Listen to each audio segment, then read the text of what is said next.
So welcome everybody to the Education and Culture session. Thank you to the Canberra City Uniting Church for hosting us in this lovely place and the lovely morning tea. I'm Nikki Mariner. I'm a doctoral student at ANU and also teach Pacific Studies at ANU. And I'm facilitating this session about culture and education. So in the style of Talanoa, I hope this is a place that we can talk and learn and listen. And we're also going to bring some Queensland Pacifica flavour to this session. A bit of sunshine, a bit of relaxation. So, coming down from Queensland, I want to introduce our three speakers today. They're three passionate leaders who advocate and teach, working with Pacifica communities, integrating culture and education. And they are finding new and exciting ways to reach out as the Pacific communities grow really fast in Australia, as we know, but particularly in Queensland. And they have some practical ideas and information to share about what they've been doing so we can learn from each other. First, we're going to hear from Glenda Stanley and Inez Manusioni. So I'll just tell you a bit about them. Glenda Stanley is Samoan with the Pacific Islander and is the Pacific Islander Liaison Officer at Griffith University. And this is a new role aimed to engage Pacific communities.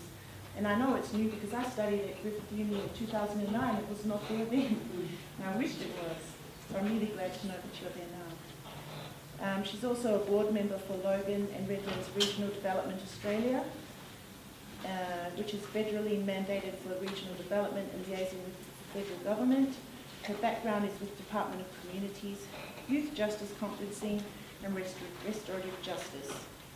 In her role at Griffith Uni, Glenda has led a number of projects in collaboration with the local stakeholders, schools, churches, university, government, non-government agencies, to raise the aspirations and awareness of educational options for Pacifica communities. And Glenda will be presenting with Inez Manusioni. Inez was born in Suva to Tongan parents and raised in a small Aboriginal community called Nulumbai Go in the Northern Territory. She is the program manager of Pacifica LIPI, that's Inala Youth Services, which is funded by the Department of Justice and the Attorney General to work with Pacific Island and Maori young offenders. And they're working to reduce offending behaviour. She spent the last 15 years working with Pacific Islanders at risk. And she's completed a Bachelor of Law, Bachelor of Business, and been admitted to the Supreme Court as a lawyer. She continues to work with Pacific Island and Maori youth, their families, their communities. And her vision for this project is based on Jeremiah 29 verse 11, and I'm sure she'll tell you more about that, and to restore hope and bring positive change to the lives of our people. So they're going to tell you more about the program they work with. They'll speak for maybe 20 minutes, then we have a couple of questions for them, and then we're going to hear from the Beenleigh High School group. And Sunny Sua from Beenleigh High School will talk to us about the work he's been doing with the Beenleigh Culture Group. We are very lucky that we also have 10 students up there from the Beenleigh High School to join in our Talanoa, to share their experience. They tell us firsthand, so it's a great dynamic here. And also another one of the staff there, Rebecca Marin. I don't have a bio for Sonny, so he'll tell you a bit more about himself. I'll tell you what I know about Sonny. Uh-oh. I know he can sing, I know he's Samoan, I know he's a good educator and his students respect him and care for him a lot, and he's a good guy.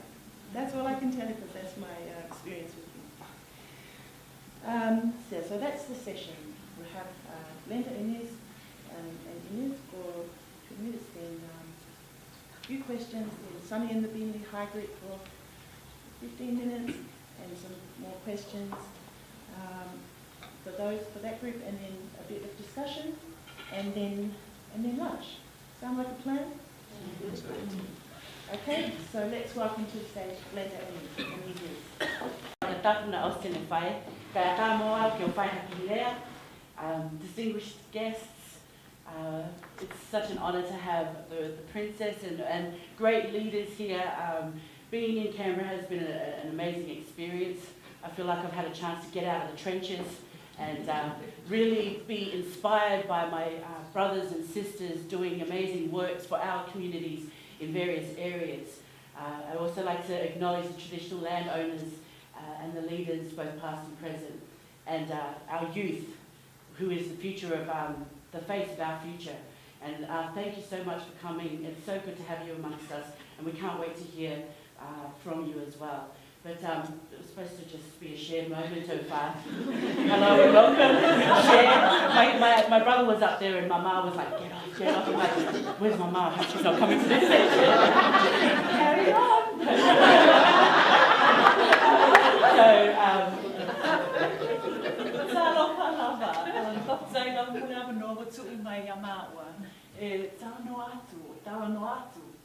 Or as I'd like to say, Talanoa Asasi, about what it is that we can do for our young people and where it is that we're going. So as you can probably already gauge, our presentation is going to be a little bit different, really interactive, and we really want to hear your feedback in terms of the program and what you think that we could do differently to improve this. So a little bit about Inez and I. You know, we have the bio. Thank you very much for the bio.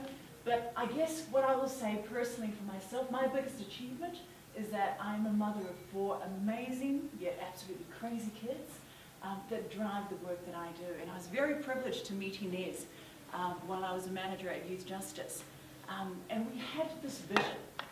We were working in youth justice, we were working with young offenders, we were working with Pacifica kids, constantly getting in trouble. And we connected over coffee, and we had the same drive and vision that what are we going to do? As young Pacifica, what are we going to do within our area to start impacting change? We know the challenges, we talk about the challenges all the time, but what is it that we're going to do to start making a difference?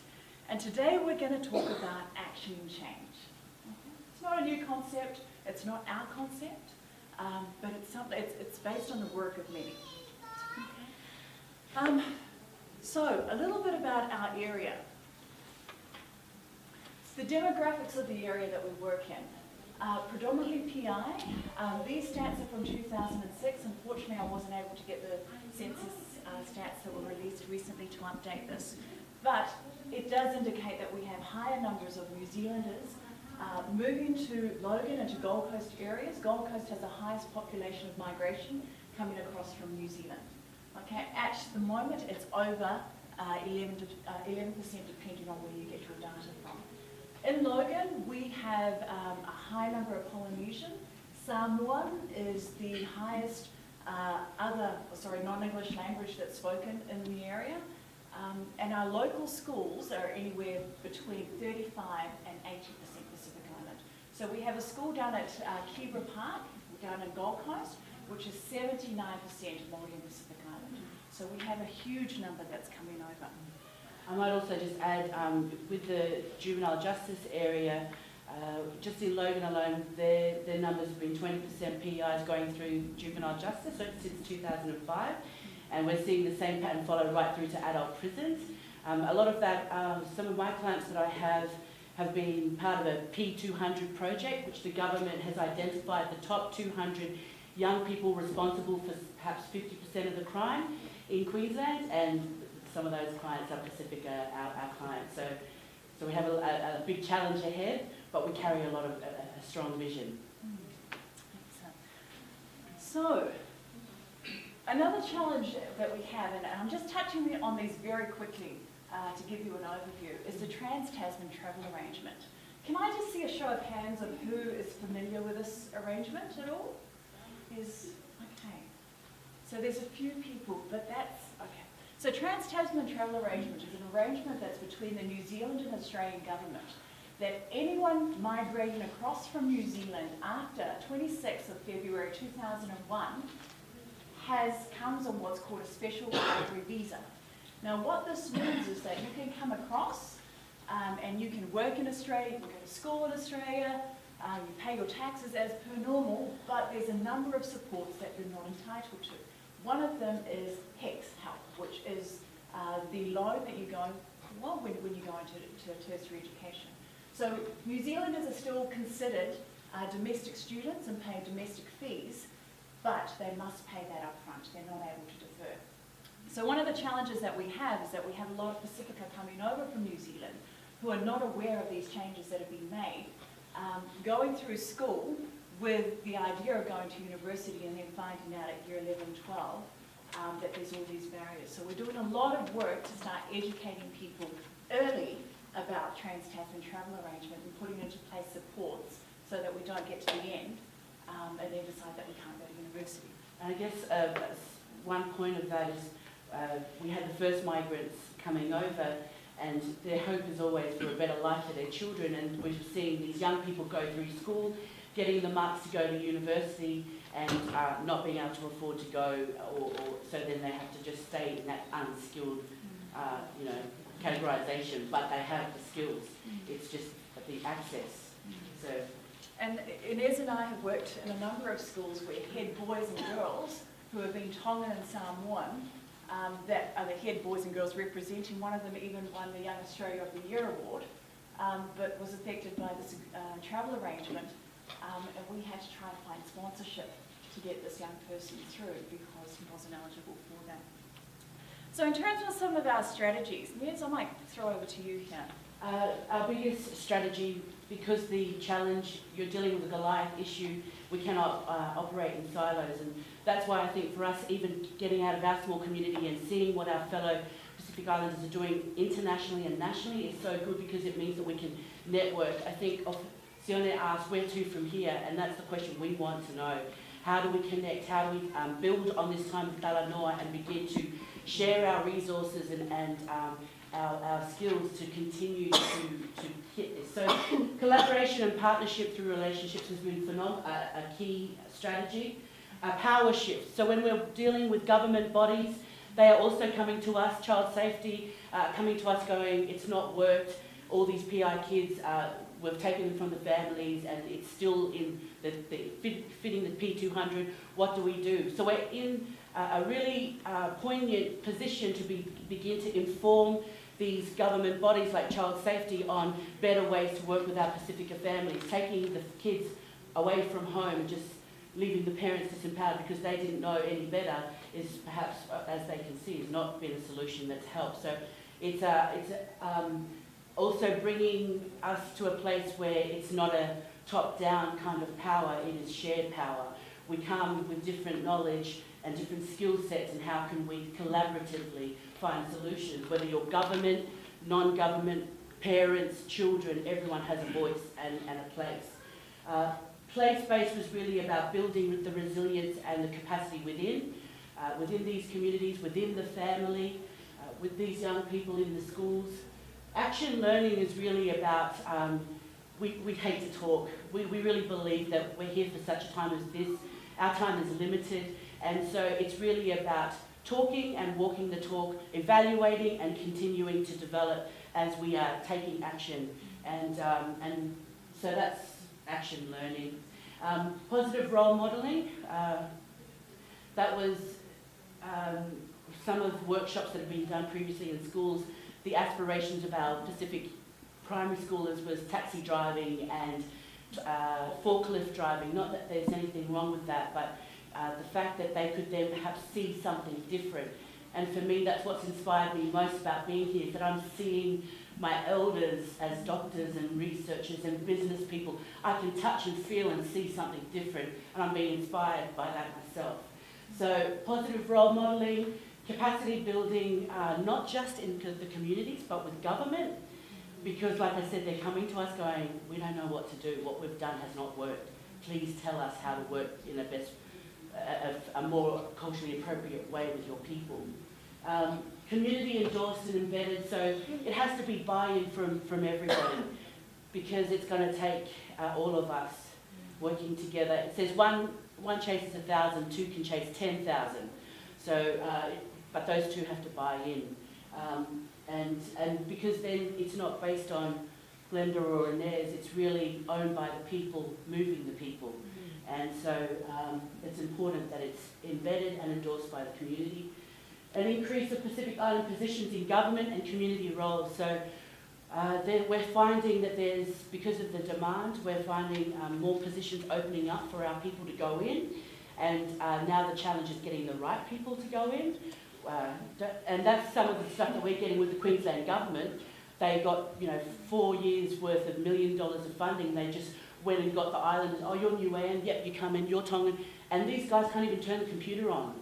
So it's like, oh, mate, what are you thinking?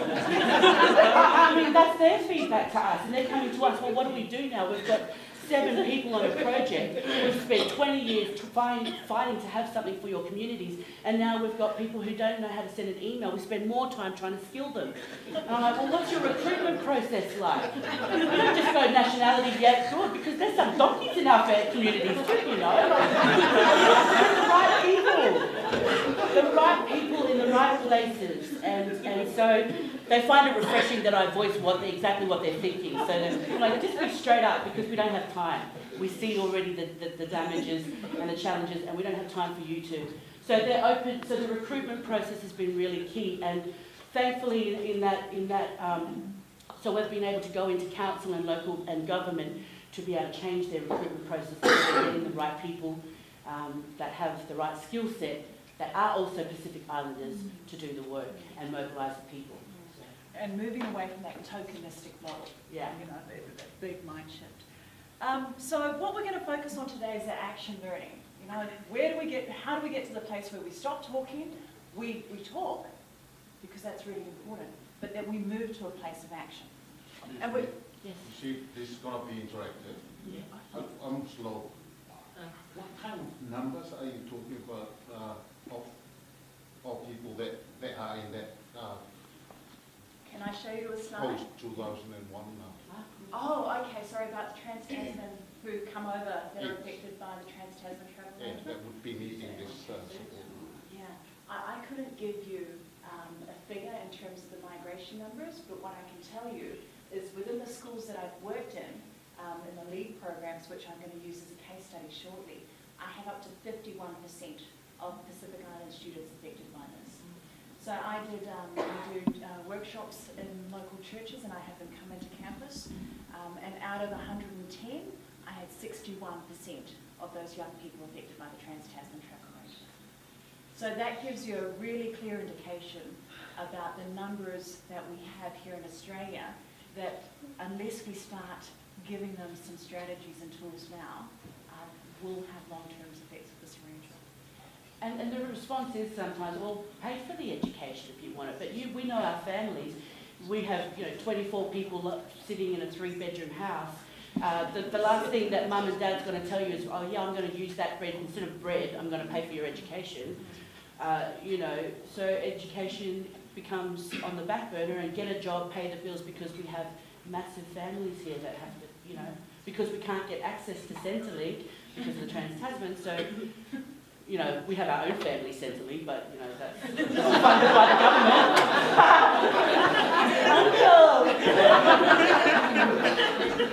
So just if I can just add one thing to that as well. In terms of those that are affected by this arrangement, not digressing too much, one of the strategies that we've used is using that strengths-based approach, is providing the tools to start preparing people for when Year 12 comes.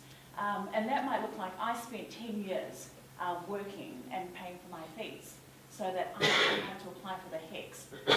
In one of our schools in Glenala, we had the school organising immigration to come and deliver workshops for families to apply for citizenship of their children while they're in Year 8, so that when they hit Year 12, they're eligible. So, within this challenge that we have, I believe it's our responsibility to also find the solutions to work out of those challenges. And that's not taking away from the impacts that has. And on top of that, we have been doing very strong advocacy. So lobbying, writing submission papers, getting our communities to write a submission paper or consult so that we can write, and giving them a voice, not just on the grassroots, but really through the government. And so we've had some really great representatives come into Canberra talking about Access and Equity, Productivity Commission, how, and it's really just gathering our people to raise awareness, because a lot of them didn't know, and then take action by drawing on who can write a submission for us, who can advocate, who's got a big mouth. Finally, I find my place. So the work runs parallel. So we have the community work and we have the lobbying and the strategic work that runs parallel. We must not rely just on lobbying while we sit on our hands. Yes. And that's important. Meanwhile, people are still going to arrive in Yes, Australia. yes. And that's why I asked the numbers. Yeah. You might be falsely saying it's all gloom and doom for our people, Yeah. but you don't know the numbers. 10 years after Yes. this act came into force. Yes. Well, And that's part of the thing too, even with the consensus, the ABS, Australian Bureau of Statistics, it doesn't measure ethnicity and things. So we're trying to bring that through into the schools, okay? How do we, because that was part of the thing when they, Glenda and them approached Julia Gillard's office, and they said, well, where's your stats, where's your evidence? So now we're going into the place of, okay, let's collect the evidence, because these government, Australian Bureau of Statistics don't care about, our numbers. So we have to find that solution, and that's some of the work that we're doing as well. so data collection is another area that we're working on, because there has been no data that we're aware of up in Queensland that's been collected specifically on this. Migration, we can look at the migration, but when we ask them for the breakdown of Pacifica that's involved, and actually I might stop there because we can go on to a whole new tangent here, but I'm happy to have that conversation with you after. Is that okay? Is that okay? Yeah? Only because that's a whole workshop within itself, and we'll miss the opportunity that we have. Our time Yeah, just studies. yeah, she's waving at us. Mama's quiet. I just have one question. About the domestic fee, paying domestic fee. Us from Tonga and the Pacific Island, we believe that we are penalized of paying international fee in Australia. We believe that because we are a low-earning country, but we are paying the international fee as a first country in the world. I have speak to the round table of the Commonwealth Ministers, Education Ministers meeting, and raised the same question. But 4 countries out of the Commonwealth have been against this. The New Zealand, the Australian, the UK, and the Canadian. Only because they don't allow the Pacific Island with low earning to come here and study and pay domestic fee. The advantage of paying domestic fee here, you make the change to that family. But if you can help it, that's a great boost for our country. And I acknowledge absolutely there's that extra challenge of international fees that people from Pacific have to pay, which is something, again, we can talk about a little bit later. We've got the timekeeper waving at us to keep moving. So are you okay if we have that conversation after our workshop? Thank you. All right, so getting back. So what this pretty much is people moving people. Action learning is not dependent on just the one person. And we're going to talk a little bit about LEAD. So LEAD is a project that started over a coffee table. Logan campus, everything over food, yeah. I get inspired by food. So, It's my inspiration. so Inez and I and a group of students sat around talking about the challenges that were in our area, Logan area. And we started talking about what it was that we could do to start making a difference. So let's not just talk and identify the challenges and sit in their trenches. What is it that we can do? And we came up with LEAD. Legacy, Education, Achievement and Dream. Very simple. All right? And it was all based on action learning. So I might hit the play button on this.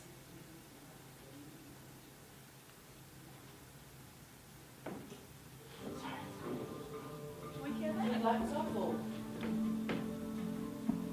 LEAD is pretty much about aspiring young people to go on to higher learning. Inez and I both come from a youth justice background, and we had a dream that it would be great to have a venue and a facility where young people could come together, be empowered and inspired, and then motivated to start their own student action project groups within the community. They can identify their dream and also put some action plans around doing that. The focus of day one, the Lead Leadership Forum, was to plant the seed. It was also about introducing them to a support network of people. Everybody give me a sign when I come to speak. Some people don't listen in. I come from humble beginnings. My father is from Mofuali'i in Samoa, and he worked most of his life as a storeman in a factory. I told them what I was going through, that I wanted to quit, and my parents turned around and they said, "Son, we just want you to be happy." My life wasn't good as a teenager, and I was like thinking, what can I do to help teenagers? And each one of those people were just like you. At some stage in their lives, they came to a point in time that they said, we want to do something. I think the overall vision of the Lead is to motivate and create those leadership quality, not only for today, but for tomorrow. There is an opportunity for anyone. Communication? Did I hear anything else? Was there something? Have I missed something? No. Let's go again. What do you reckon? A good base triangle? Square? Triangle. Triangle. Which one? Triangle. Group. So how you going to try and get out? Square.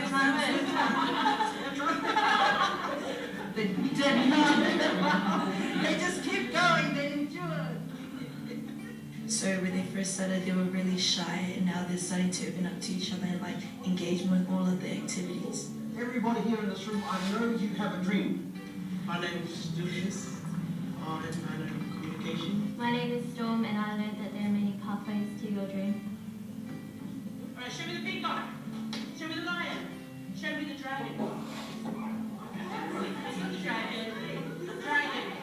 I guess the heartbeat of legacy is unlocking and giving you, encouraging you to be bold and confident about your life and who you are, because there ain't nobody else. Straight up working is really good at it. Like just seeing other people here, like same cultural background, like here for the same thing, trying to learn something new.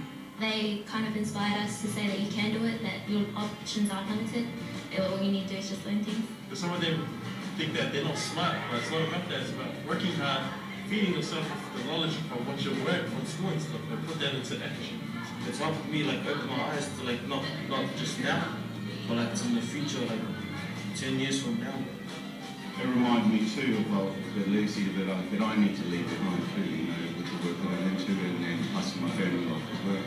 I volunteer for Lead just to help students realize that there's a higher education for them available and that there's so many resources out there that they can access. You need to follow your dreams. You need to step up and be a role model until you achieve your goal. That's all about you.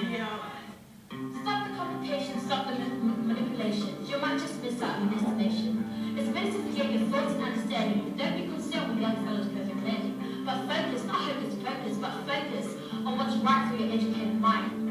So can you give me some ideas that you guys have come up with, and I'm just going to list them up here, just to generate some juices. Yes. Violence, okay.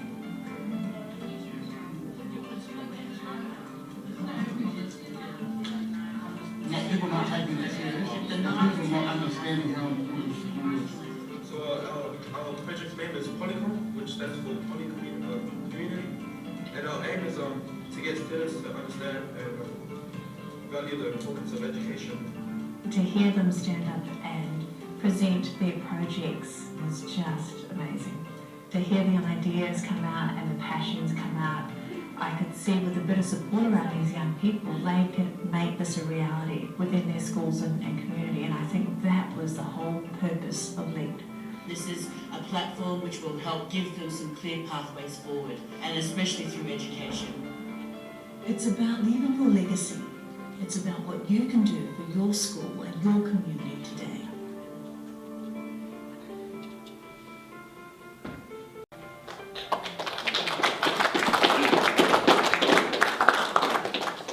So you would have seen, we had a number of our Being Lead kids involved.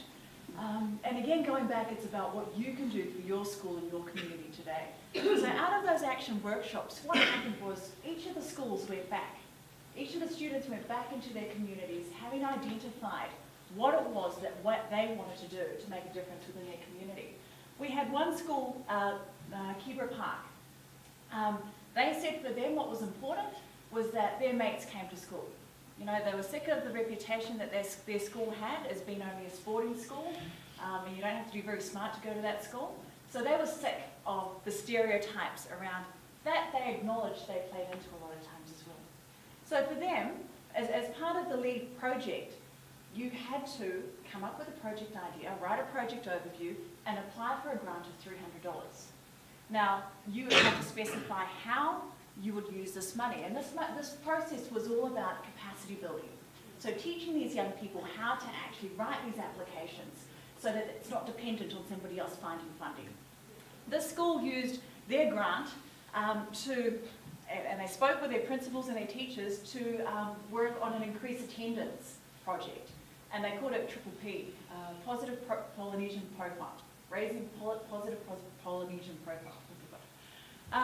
And what they did was that for every week that a student came to school, their name went into a hat, they would pull it out and they'd get a $10 voucher at the tuck shop. Now, that might sound really basic, but what happened was they increased their attendance within 2 terms from 83% to 88%. Okay? So something that they always had issues with within this particular group of kids was where they saw the most increase happening. Beenleigh High School, for their project, they had a Keep It Clean campaign, and they did an amazing video about what they did in terms of promoting how to keep it clean. And unfortunately, I don't have the clip here, but there's one scene when they showcase this that kind of blew us all away, and it was of this big island boy, it must have been Samoan or Tongan? No, Samoan? Yeah. So he's sitting next to he's sitting next to the school building, and this little Bailangi boy's walking across. And as he's walking across and around the corner, the Samoan boy, this big Samoan boy, throws this rubbish on the ground, and this little Bailangi stands up and goes, "Oi, pick it up or I'll smash you." And we all just burst out laughing because the dynamics and the stereotypes that scene broke. Like it challenged the stereotype about who had power. It challenged the stereotype of the power balance, while also highlighting the need and the desire of all the students to actually keep their school clean and have some pride around it. So a number of these students, or a number of these projects came up. Glenalla High School, very quickly. We're running out of time, aren't we? Okay, last one. Glenalla High School, they did a project, and it was Pacifica Parents Night. The school kept saying, we can't get Pacifica parents to come to interviews, we can't get them in the door, they don't answer our letters, they don't pick up the phone when we call. How do we engage these parents? So their students started a project where it was an awards night. And this is all driven by students, this isn't driven by staff. They coordinated the evening, they sent out the invites, and with this particular project, they decided that they wanted to acknowledge academia, so academic improvement, academic achievement, attendance, and then they also put in an award there for community participation, where they acknowledged the mums that came and worked in the tuck shop, or they acknowledged the mums that would do the bus route. This night they ended up with 162 parents. This is from a school that never gets Pacifica parents involved. So I think what we're sharing with you today is the power when people drive their projects. We didn't say this is an issue. Yeah, we kind of know. We can sit up here and say, yeah, this is an issue. This is how we think we should do it. But it's that power shift of giving it back to our young people to find their solutions. Shall we go? We're running out of time? Yes. Yeah? Okay. All right. So we're just going to flick this through, and we're going to end on... When I was growing up, I just wanted to be someone who goes to church and someone who went to uni, or someone who...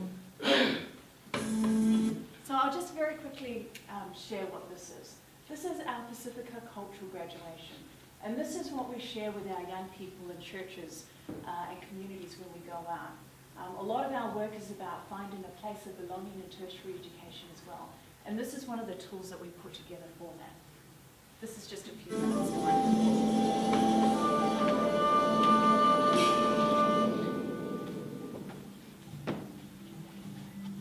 When I was growing up, I just wanted to be someone who goes to church and someone who went to uni, but someone who also is proud of their Samoan culture. I think everything I've done, I was like, oh, I'm doing this for mum and dad. I've got one sister. She's been very key in my journey with the university. My brothers, they're like my babysitters. So the person that I think is most proudest would be my husband, because he's pretty much the one that pushed me and encouraged me to do it right from the beginning. Knowing about this cultural graduation, I'm really excited. We're going to be dancing, singing, and just celebrating in a way that's comfortable and acknowledging the journey that I've taken and achievements I've made. I think all parents want their kids to be successful, to do well for themselves. So mum and dad really, really helped and really influenced me into going to uni. If you graduate, your whole family graduates as well, so really you're doing it for them as well. It's a thank you back to them for their hard work. I think the biggest thing about uni for me is showing my children that it can be done, that university is not beyond them, and if it's something that you really want to pursue, then find that way, find that pathway that will get to you to university. I'm very nervous actually about the graduation night. What I have in my head is like a big wedding reception ceremony, because that's just what they do, just eat and dance and stuff like that. But I guess that's just how we celebrate and it's how we enjoy it. So it's so good that we have the opportunity this Saturday.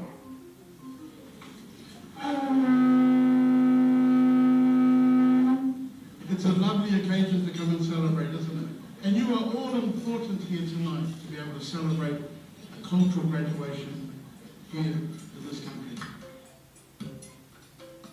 Griffith University is delighted to celebrate this wonderful achievement with you tonight.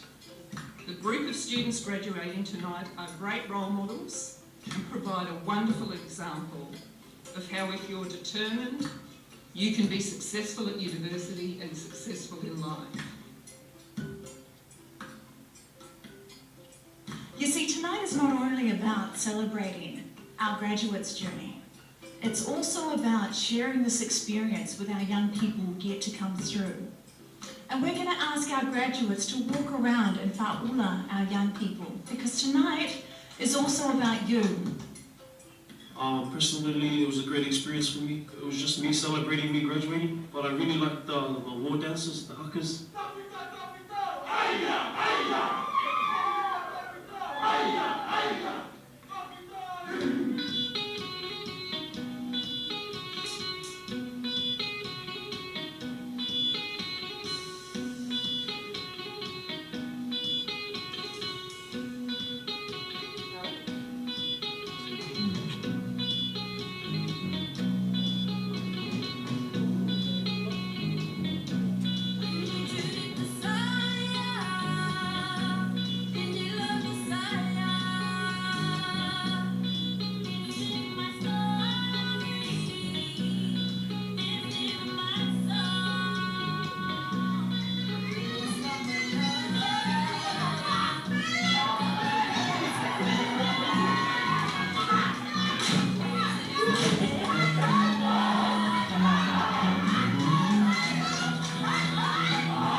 Each and every one of you is a success story. Each and every one of you achievers in your own right. And it is activities like these that promote mutual tolerance and respect as we get to know and understand different cultural values and practices.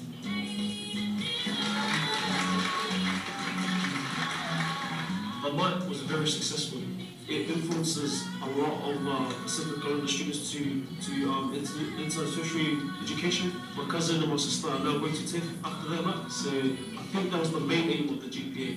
A lot of the younger students are really trying hard now to do well at school, and I think that's probably one of the great things that has come out from this cultural graduation. It was awesome, it was the bomb. I enjoyed it and I was so fun. My family enjoyed it. It was such a good experience for us. Even when I think back to it now, I feel that feeling that I felt that night. Belonging in the community, being proud of my own achievements and my brothers and sisters that we graduated together with. Also seeing the smiles on my family's face and my friends who were able to come and celebrate it together. It was such a good night. And I ended up in tears, and I just broke down as soon as my husband came up, and my parents and my children and just all my family and friends, and knowing that they were able to be there to celebrate. And I think for me, it just dawned on me, wow, you know, I've really accomplished a lot, being able to finish this double degree, and there's only good things to look forward to in the future.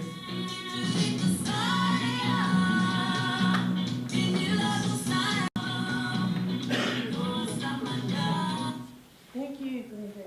I cannot tell you how amazed I am at what's happening at Griffith University and the work that you do in Griffith University. Amazing. Because of time, can we please have Bentley now and then questions after? So, I didn't understand, we just move this back.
Well,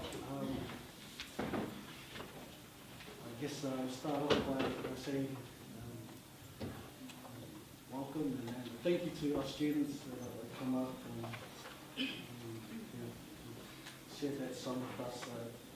Just want you to know that there's only maybe 2 or 3 Samoans in this group. The rest represent other cultures, and so gives you a fair idea of what we're trying to do at Green High School in terms of building cultural awareness and getting all the cultures to get along. We're truly grateful for the opportunity to be here. I myself am humbled at the experience to be able to shed some light on things that we do, that we've been doing at Green High School, and maybe some of the success that we've had with our Polynesian community. I just want to say thank you for having us. This is a great opportunity for many of our kids, and for some of our kids, this will probably be the last time they'll be with our school as they graduate in the coming year. So, Malo Lele, kia ora, kia ora to our Samoan leaders and elders here from Malo, so for Mo Malama. I myself am in Samoan, and I work as the Polynesian Liaison Officer at Beenleigh High School. And so some of the stuff that Glenda and I spoke about, they apply to us as well. We fall into that group of schools in that same area with the same dynamics that Glenda and I spoke about. We're probably one of the smaller schools in terms of Polynesian population. Our school, we have about 1,000 kids, and our kids represent 15%. And in looking at the dynamics of the area that we live in, that number is set to increase in the next 2 years to about 20 to 30% Polynesian and Māori. When I say Polynesian, I refer to our Māori brothers and sisters as well. So things that I'm definitely, I feel inadequate to speak in front of our leaders and our professionals from our different cultures and different professions, but things that I'll share today are based on the success that we are finding here at Beenleigh High School. I wanted to start with a poem today that really reflects the sort of work that needs to be done with our kids and the sort of things or the mindset that our kids are going through. At one of the lead conferences that were run by Glenda and their team, they had a barrister, a young Samoan barrister, who wrote a poem reflecting some of the things that young people are feeling out here in the Western society. And his name is Andrew Whaavale, and he called his poem How to Go and Make a Plan, I think it was. And it goes like this: brown skin to the left of them, brown skin to the right. The colour remains the same, but our identities taking flight. Once we're warriors, navigating by the stars, our people of the land and sea swap canoes for canned food and cars. Flown from their island homes to the lands of milk and honey, Aotearoa was the first stop, but the destination was money. Mums and dads worked the floor, toiling hard from 9 to 5. Others couldn't adapt though, and were sentenced from 10 to life. Imprisoned behind bars, but the bars weren't always still. The bars were the media and how they made us feel. The bars were our minds, and even our own peers. Bars made us hanging crowds, because the crowds could hide our fears. The bars make us mock the guy who stands apart from the rest, just as long as our insecurities are buried deep inside our chest. From New Zealand we came by the plane roads to advance Australia fair, but some of us aren't advancing though. We're doing what we did over there, over here. But all of us in this place are here for a purpose, because we're called by God to make a change, and God's calling is worth it. Education, sports, and business, see, those are just the fruits. Love for self and love for others need to be at the root. So have a plan and have a go. Who cares about being liked? Because unfulfilled potential is the biggest tragedy in life. Don't waste your life and wake up on a deathbed of regrets. Take a flight and fight and live a life that you won't regret or forget. And so that sort of reflects the mindset or the problems that we're facing within our youth. I was hired at Beenleigh High School in 2009, and I met with my principal. My background is I'm a youth worker.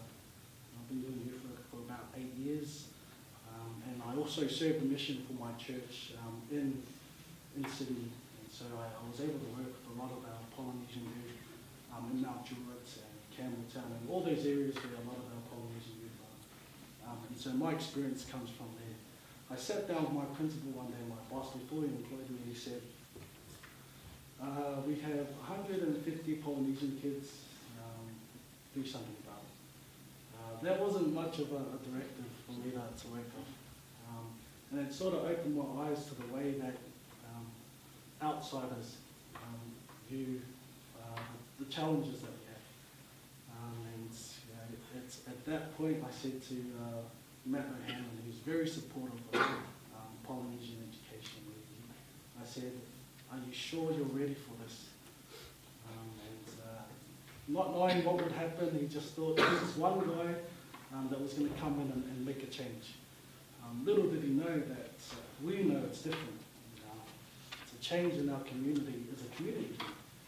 It's not done by one person, as Inez pointed out. It needs to be done by the right people. I hope that I'm one of those people that Inez spoke about that is making a difference in the school. And so, sort of problems that we were facing that my principal, Mr. Hammond, addressed was we had problems with attendance. We know that attendance, 90% of success in school comes from just showing up. Just showing up, you have a 90% chance of succeeding.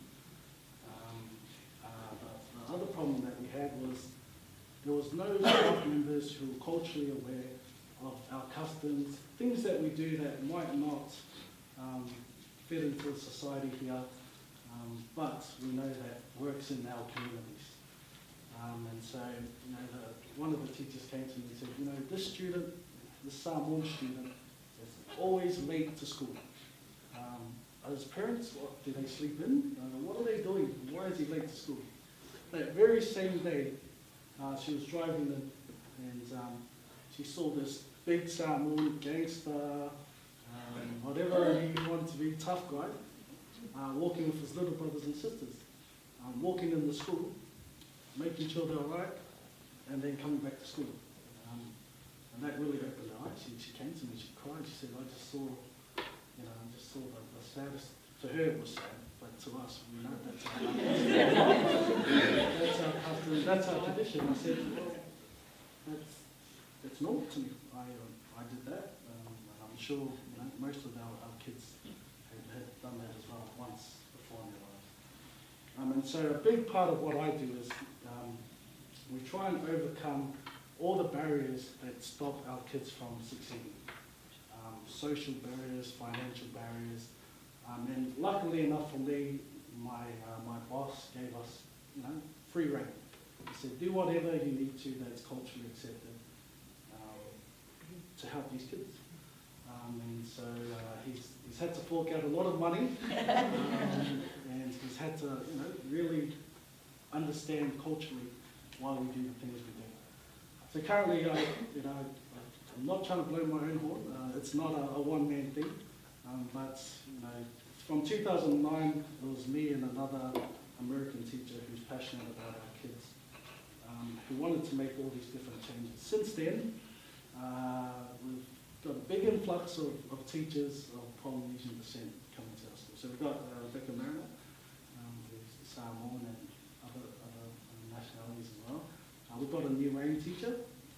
We've got 2 Māori teachers and another Samoan teacher there at our school. That's the most, I think, in all of the schools in our area. The most Polynesian workers in one school. And so, in saying that, you know, and we've been blessed to have a principal who's supportive. Our principal is in charge of rugby league in all of Queensland. So he understands, because he's had so many of our kids come through the rugby league system, he understands what it takes to help kids be successful. And so I don't claim to have all the answers, but here's the 5 aspects that have made our school a Polynesian, culturally, you know, suitable school. Is that we've targeted 5 things that I think are key to Polynesian acceptance. And those are, one is religion.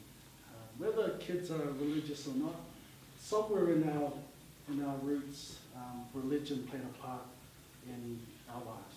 So it's important that we try and educate our kids on the importance of, not too much, I'm Christian myself, but just in believing in some of their ancestors, and, you know, not entirely God only, but, you know, that there's a powerful being that maybe they call different names, but that is there and is part of our culture. 2 is ainga, or family.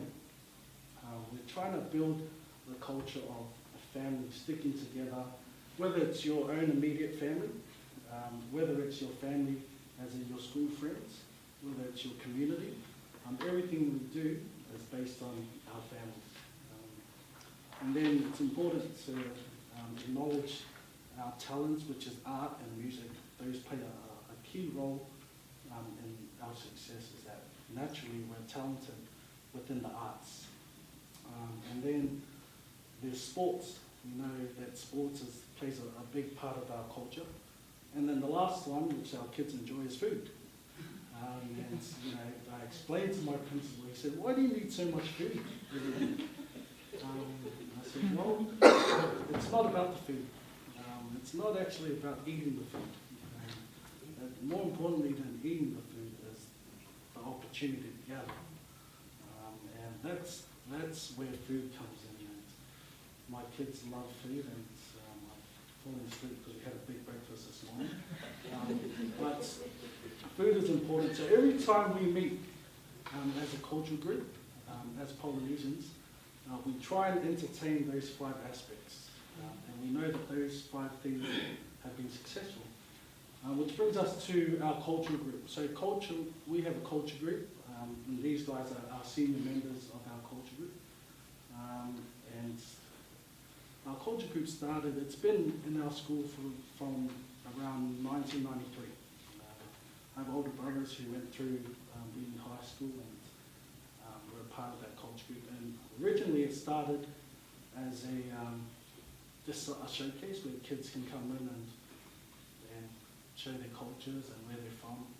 But since then it's evolved into something more than that. And now we use our culture group as our way of educating our Polynesian kids. The biggest crisis we face is that our kids are trying to find their identity. They're truly searching, because as we've learned in previous talks, that our kids are, at home they're one culture, they follow one set of rules, and then at school they're different. Often I get reports from teachers saying, your kids are the rudest kids that I've ever met. I was yelling at one kid and he was staring at the ground. I said, okay, how does that make a kid rude? She goes, well, you're supposed to look us in the eye when we're yelling at you. And I said, okay, well, it's better that he put his head down than he put his because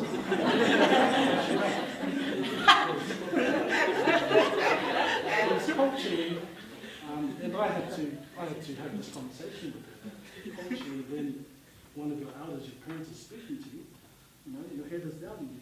You're showing that you're showing remorse. You're sorry for what you've done. So ultimately, that's a sign of respect to you as a teacher. And so a lot of the work that we do is not only helping our kids, but also educating the educators. Yes. Those who educate our kids need to be educated as well. And that's in all cultures. I'm just highlighting the need for our kids to be in an environment where they're understood. And I am proud to say that our kids are amongst the highest achievers in our school. Many of the kids that I brought here today are amongst the highest achievers in our school. And so that isn't because of me. That's not just me. That's a concerted effort. That's a community effort. And it's taken a couple of years to get us to where we are, and there's still room for improvement. There's a lot of room for improvement. We're grateful that there's services like Griffith Uni and Glenda and Inez. What you'll find in Logan is that we've got a huge population of Polynesians, but not enough services that reflect our community. Well, not enough good, stable services, might I add. There's a lot of different pockets of good people, good hearts, willing to do good things. But there needs to be an umbrella where you can walk into one place and receive all those services. And I think Inez and Glenda are doing a lot of good work and trying to bring all of our communities together. I find that our people sometimes, when someone's trying to climb up there and be successful, There's a few hundred of us there pulling them down. And then when we're trying to be successful, we wonder why the rest of the community is pulling us down as well. And I think with LEAD, we're trying to change it into the next generation. So these kids understand that, maybe what we're doing as older people is not right, and they have the power to change that. Definitely have the power to change that. I often say to my kids, maybe not these ones because they're good, but some of my kids, I often say to them, and I put a lot of pressure on them because it's important that they understand that one day they will be the ones that are going to be the role models for my kids yet. I'm still on that journey and that mission. But one day when that lovely day comes around, I hope that there's good leaders. And my kids are laughing. Hopefully there's good leaders. But in saying that, these kids are our future. They're the generation that will make a change. We'll do all the preparation. We'll lay the platform as generations in the past. But these kids will be the kids that will move things forward for our community to grow and to progress. All of us in this room are responsible for that change. And we've increased attendance by at least 20-30%.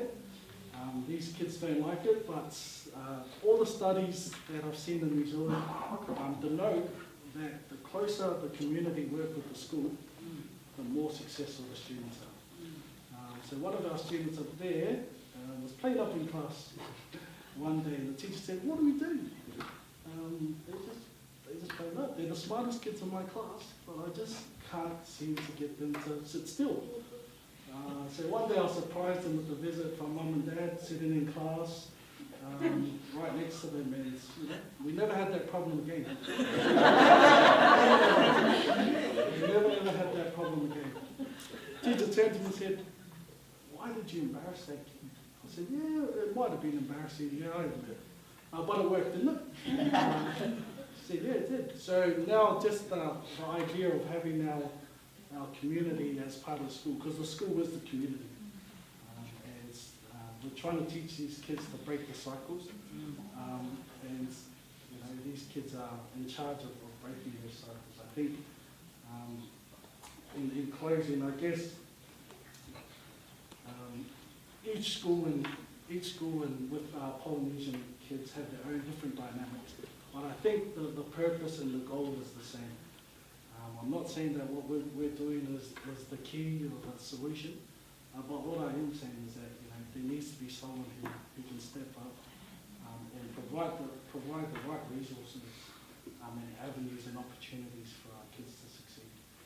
And so thank you. I hope something I said would be of benefit to you all, and I look forward to answering some questions later on.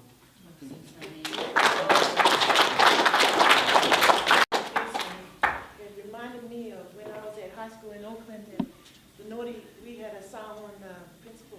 So when kids were naughty, at lunchtime, they had to do an item in the quadrangle. And the whole school would gather, and it was kind of fun. But until I was naughty. Okay. When I was asked to facilitate this session, I did not realize how hard it was going to be, because I'm so interested in what I'm hearing that I'm finding it hard to keep the time. And we are over time, but I still want to take some time to have some questions, please, or comments. So if you guys wouldn't mind facing your chair this way so they can see you, and then take a few comments and questions, and then we'll have lunch. So anyone, let's start here. Can I just say first of all that seeing the Haka perform in full uniform last night was just absolutely awesome. I've never seen anything quite like that before. It was fantastic. Thank you. And I want to say all of you were very inspiring. There's so much everyone wanted to ask you. But Sonny, I wanted to ask you, how does your wonderful program play out in the school as a whole, from the perspective of the school as a whole, with non-Pacifica students there as well? Are the non-Pacifica students interested and engaged? Are there any challenges about your program going on? Or? Yeah, awesome. Well, our culture group is open. So we've had Indigenous kids in there learning our culture, and we've had African kids of late joining. had a big culture day last week where we had an African kid get up and do the haka with some of our boys. And you hear the school just shouting out this kid's name. And the school are totally on side with our culture program. Our culture program, like I said, is not about the dances. It's not about the haka. It's about building that community where our kids can adapt to others' cultures and likewise they can accept our culture. It's been awesome. A lot of our kids here, friends with everyone. And so we see in the school the fact is everyone gets along. I can't remember the last fight I've seen at our school where there's been a fight. And I attribute most of that to that cultural awareness. Thank you. Another question? Yes.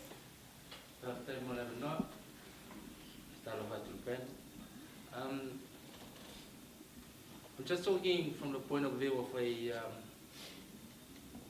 grey hair, 21-year-old man. The problems that has been highlighted, I don't think it will be solved within the next 10 years. It's going to be an ongoing problem. I think it's lucky that some of these kids face problems, but not as bad as used to be. Because when I first came to New Zealand, my ngangu was so bad that all I could see at the tuck shop or be able to say when I go to the tuck shop and I have a privilege of having 20 cents is apple pie and coffee. So I can't pronounce scones. So for a whole year, all I had for lunch was apple pie and coffee. Anyway, I think John Key is so happy that he has dumped all his other problems to Australia. Because, a lot of people that comes over here thinking that the grass is green, but they found that all the grass in Australia is all burnt.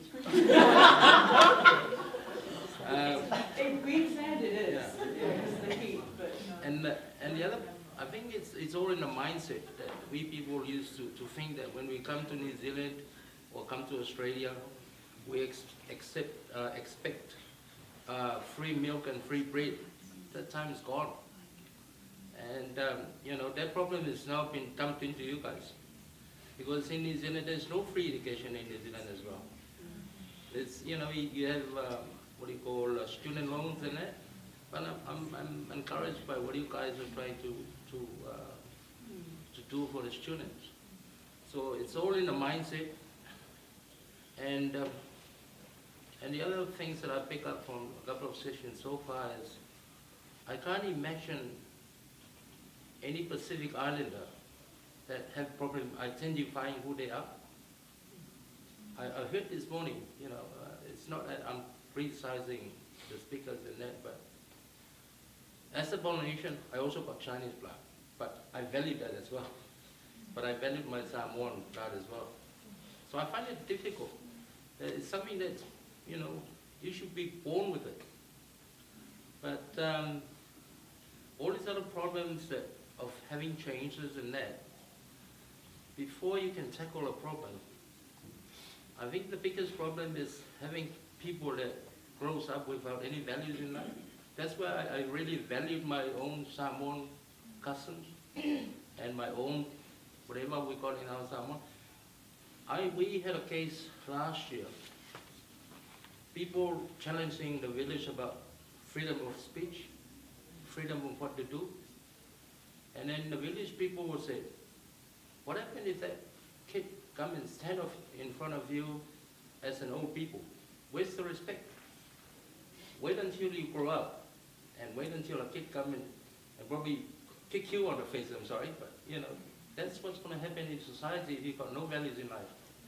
And that's where our culture and our Samoan respect come in. So if it's in the kid that they got that value in life, installed in their parents, installed in the kid, the dream is going to come true. But they can't have a dream without any value in life. Can I respond to that? Thank you. You mentioned a couple of things, just to make sure that I've heard you. So you talked a bit about the issue with New Zealand. New Zealanders coming to Australia and the transferable challenge that we're having here. And just acknowledge, yes, we have those challenges, absolutely.